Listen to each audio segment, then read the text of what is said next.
Hello coach. O ayan according sa ating matrix diagram, matrix chart, kapag ka-unrank ka, kikita ka, 'di ba, ng possible kumita ka ng $2,047 pag unrank ka. Pagka bronze, $4,095 possible income mo pag unrank ka at bronze. Ayan, ganyan, 12 level, 13th level. Pero nakalagay diyan not a guarantee of income. 'Di ba no? So yan yung possible mong income sa matrix, no?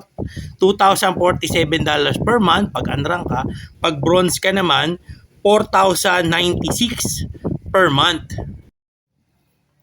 So ang ibig po sabihin nun, kailangan sa first level mo, meron kang dalawa. To achieve yun ha.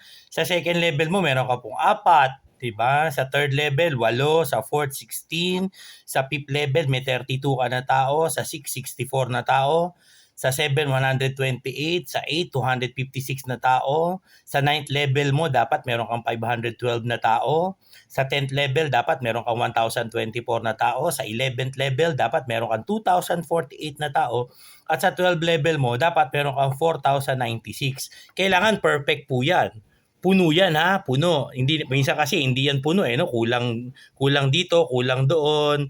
So hindi na-achieve. Pero pag napuno nyo po yan, kailangan niya po ng 8,190 na tao. Kailangan nyo po yan ha, 8,190 na tao para kumita po kayo ng $2,047 per month. At sa ating pong presentation, kailangan nyo po mag-wait ng 2 to 3 years para ma-achieve yan. No, so yun nga, para daw SSS, para kung naglagay lang tayo ng pension.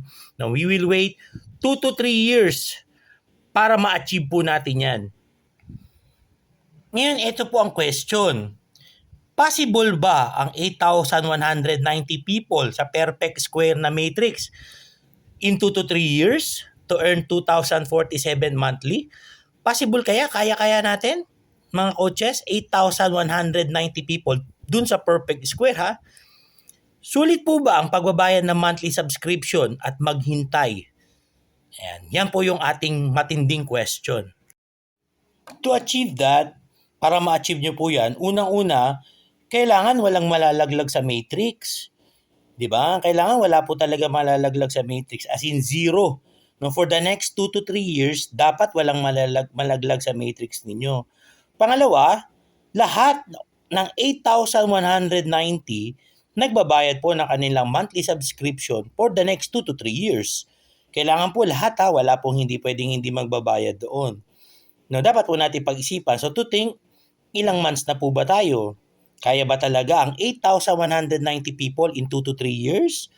Kayo, ilang months na po ba kayo? Malapit na ba kayo mag 1 year o ilang months? Achievable ba sa palagay po natin yung 8,190 people sa ilalim po natin? May networker ba or builder sa ilalim ng matrix natin para makapag-produce ng 8,190 people? Baka tayo mag-isa lang o dalawa lang yung networker natin sa ilalim, dalawa lang ang gumagalaw. Kailangan po marami para ma-achieve natin yung 8,190 people sa ilalim natin. At yung number 3 na dapat natin pag-isipan, napaka-importante, kaya mo ba na mapa-income yung mga nasa downline mo? Kasi pinapangakuan natin yan, di ba? Kikita ka kahit wala kang invite. Question, kaya ba nating mapa-income yung mga nasa downline natin? O baka ang ending, hindi natin sila mapa-income, magkatampuhan lang tayo. These are the things na dapat din po nating pag-isipan.